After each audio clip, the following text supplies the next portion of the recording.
What's up, Internet? My name is Jimmy. And before you decide to click away, just give me a minute to tell you about myself, my intentions for this channel, and to tell you why you should hang around and listen to what I have to say in general. The world is in a dangerous place right now. People are angry and arguing all the time.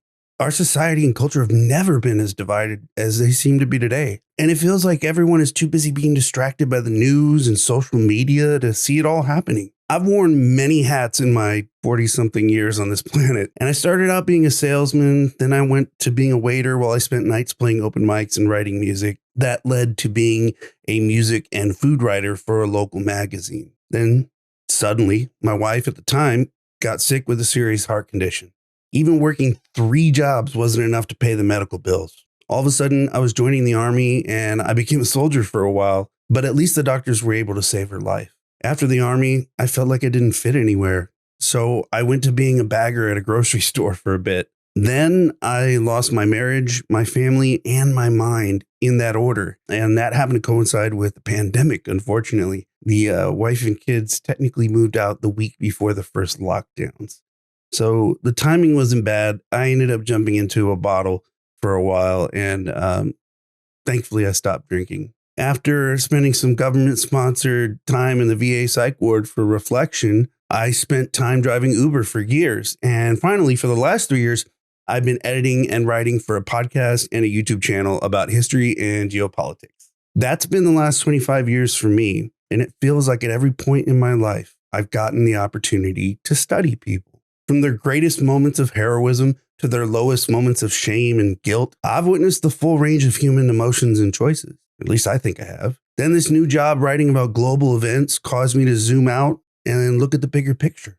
And it's important in this kind of work to make sure that I get the facts straight. This caused me to reflect on the state of the world in general. When I compared America and Canada to the rest of the world, I noticed just how differently our cultures are being pushed and pulled by numerous external factors and sources. Most importantly, I've spent a lot of time suffering myself, from tragic personal losses to being neurodivergent to mental health issues like depression and anxiety to being a soldier to the breakdown and loss of my marriage and family, and then being locked up in the psych ward twice. I feel like by this point in my life, I almost have like a PhD in suffering. And it's time to give that pain and trauma some kind of meaning other than it just keeping me up at night.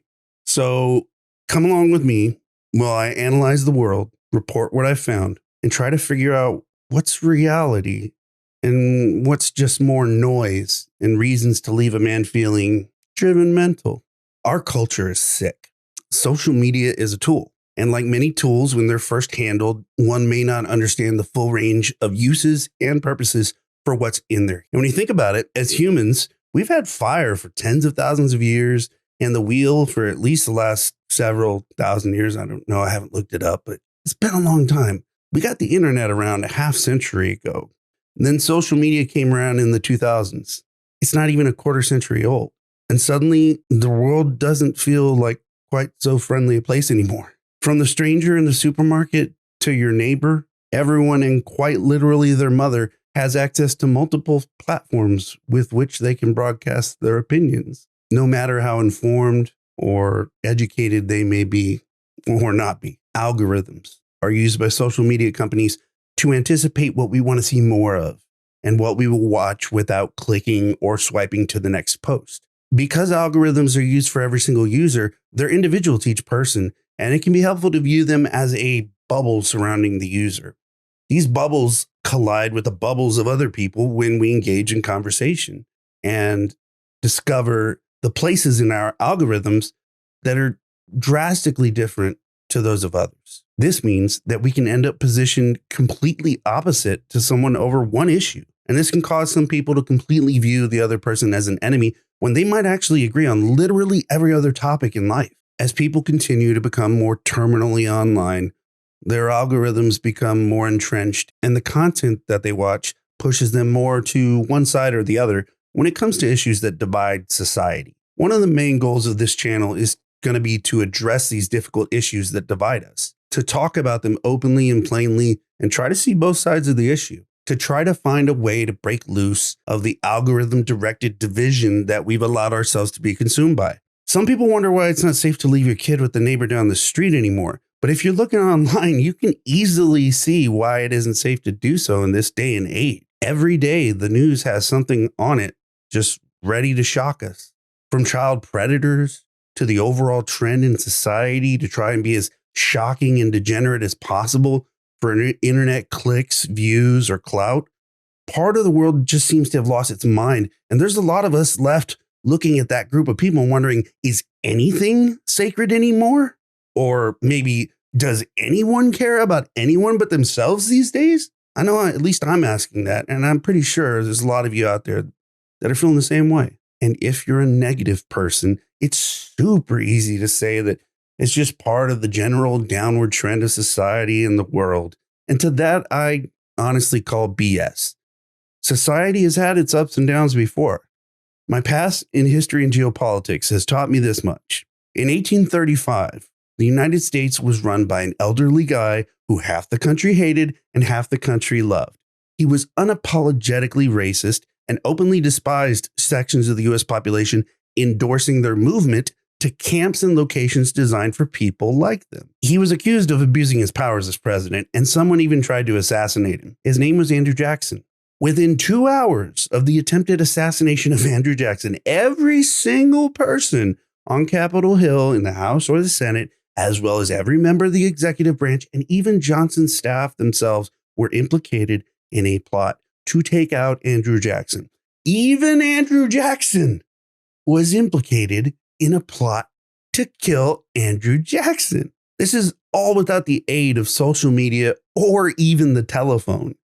In 2 hours, that many rumors flew. So the country has been this divided before. And hell, in case you forgot, we even had a whole war about it. Back in 1835, some people looked at the country at the time and said we were doomed too. They said all hope was lost for society and for our country.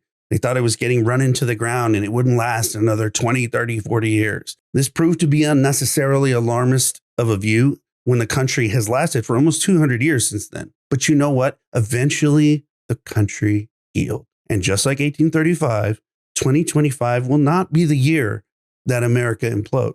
That being said, it's a very stressful time to be alive. With so many opinions and voices online and available out there, it's easy to just fall in supporting someone that tells us what we want to hear. And that can be comforting for some. Algorithms make this worse, though, by pushing more of the content that we engage with. So if you like something and comment on it, you're way more likely to get more of that sent your way. These social media companies don't care about whether it's good or bad for our mental health to be stuck in these algorithmic bubbles. They don't care if the algorithms give us a more negative view of the world than how it truly is in reality. They don't care if we spend too much time on the screen or the app per day or week. They only care about getting you to watch another video, to read another post, to engage with and consume more content. So, what can be done about it? Well, according to my observations, algorithms don't want us to stop and engage in civic discourse. They want us to be enraged, incensed, outraged, and livid at the other side, no matter who that side is. In order to counteract the algorithm, I suggest we start right here and right now in the comments. Talk to someone you've never spoken to. Give a stranger a chance to prove you wrong about the other side. Open your heart and speak to another real human being today. Discussion in the comments will be a key part of this channel, and I encourage you guys to start right away with me in this experiment. I think it's going to be a lot of fun, and speaking of opening hearts, that leads me to my next point. The other terrible side of social media is the overall lack of empathy that it creates over time. This has completely riddled our society and culture, and by this point, selfishness and entitlement are the name of the game. This channel will make it a focus to remind the world that emotions are real, that being a man doesn't mean bottling up feelings and ignoring them, and that there are still good and decent people out there who have some sense of morals and right and wrong. Look, the more we talk to each other in the comments, the less alone and isolated we can feel as people who are just trying to lead good and decent lives without bothering others. Just try it. I guarantee you'll get something out of it, even if it's just amusement. And the final component of this channel that I want to focus on is mental health awareness and support for those of us who are neurodivergent. These days, it's simply too easy for people to feel isolated and alone. It's harder than ever to forge real and long-lasting friendships. God forbid you're over 35 and single, because then things start to look bleak on multiple fronts. But what I'm getting at here is that there is a huge crisis in our society regarding mental health awareness and treatment that we just haven't addressed. Full stop. Nobody in either political party, at least in America, has appropriately put forth anything close to a bill that would actually help the problem. But we don't have a problem paying for more bombs and bullets and more military waste that I saw while I served. We don't have a problem paying for that. Meanwhile, we get school shootings on a near weekly basis, and yet nobody wants to acknowledge that we have a generation of angry young men in our society. COVID really did a number on a lot of people's brains, their psychology, the way they see the world, how they feel about themselves. There's a long-lasting effect that it had that we're just now starting to see and realize. In addition to this, I've officially been marked by the US government as crazy in the past. So sewer slide prevention holds a special place near and dear to my heart. When I was at my lowest, I felt like I had no one there who understood how low I'd fallen. Well, if you don't have anyone around for you like that, I'll be the one who understands you. Life is not fair. I know that. And no one ever promised us it would be. I tell my kids that. But that doesn't mean we have to let people suffer in silence. So I'm going to be part of the group of voices that stands up for those who are beaten down and hurt by life and ready to give up. I hear you guys, and I do legitimately care. Less than 3 years ago, I was ready to end it all, and I didn't. So me being here has to mean something. Part of it is caring for you. So when I do say that I care and I love those of you who are struggling out there, I do really mean it. Sadly, I'm an open book. So as time goes on, I'm sure you'll hear all about my life, my story, my triumphs and tragedies. And as they become relevant in future videos, I'll be sharing them with you because I believe that by doing so, I'll also be going on this journey with you to find healing, to find answers, and to try and find a better and more positive world to live in by confronting our demons and our problems. Also, because I'm a history nerd and my day job is writing about geopolitics, occasionally I'll be dipping into those skill sets to provide examples from history that we can look back on, or things going on today in the world and how other cultures have addressed those problems in their societies. But I'm also used to writing for YouTube, so I'm aware that you didn't come here to be bored or to get preached to. One thing I can guarantee to you, though, is that I'll keep it about as interesting as taking a prostitute to a baptism. So get ready, because my episode ideas list resembles something more akin to a list of human rights violations, to be honest. We're going to talk about things such as divorce, homelessness, loneliness, substance abuse, domestic violence, politics, morals, values, social media, the LGBT community, religion, abortion, and many more timeless hits of Thanksgiving dinners past. Sometimes you'll agree with me, sometimes you won't.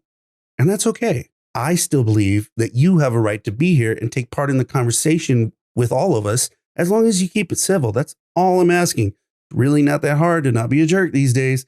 It feels like people spend a lot of energy trying to be a jerk. Don't understand it myself. Such is the world we live in. My hope, though, is that you'll learn something here that maybe you didn't realize about life, the world, society, your neighbors, or this mysterious other side that everyone keeps talking about. And maybe I can help somebody else from giving up. And I can give some meaning to all that pain that I went through. If you'll give me the chance, I'd love to go on this adventure with you, because I really do feel like we can all get something out of it. And even if the only thing you learn here is that I'm annoying, well, at least you'll learn something. And because I'm pretty sure that my choices of topics will immediately get me demonetized and or age restricted, I'm going to start a Patreon from the start.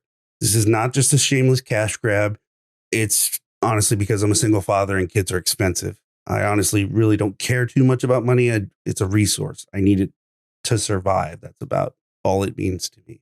But my son would mind not having food on the table. Anyway, if you can help, great. If not, hey, welcome anyways. This video has gone on long enough, and it's really only intended to serve as kind of an introduction to the channel.